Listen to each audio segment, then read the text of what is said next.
We all have that one friend who constantly needs to remind you how real they are. They talk about how unfiltered and honest they always are, making sure you notice it every single time. Notice what happens in your brain when they do that.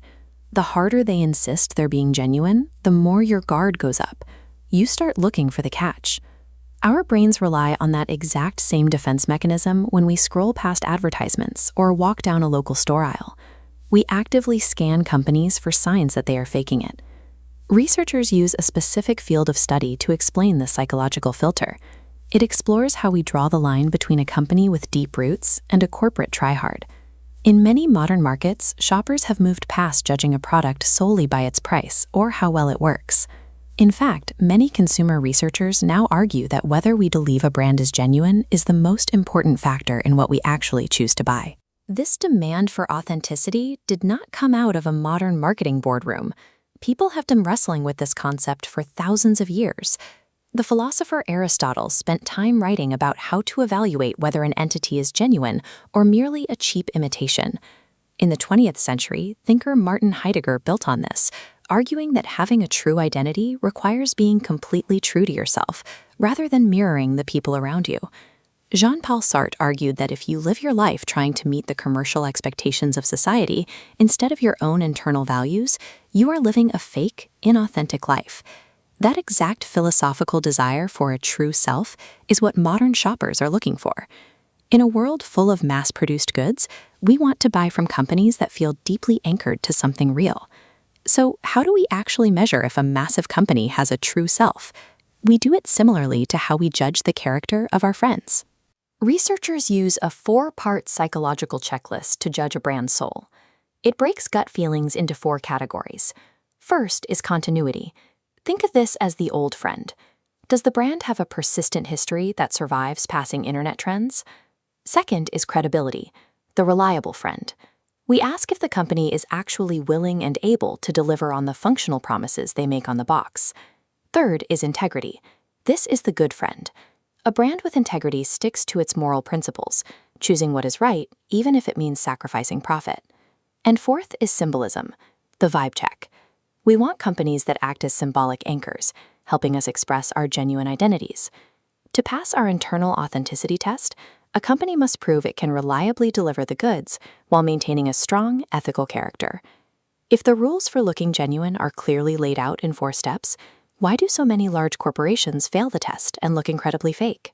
This happens because of a built-in contradiction in the business world known as the authenticity paradox.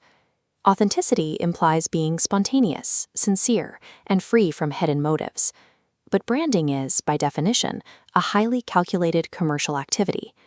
We see this paradox daily.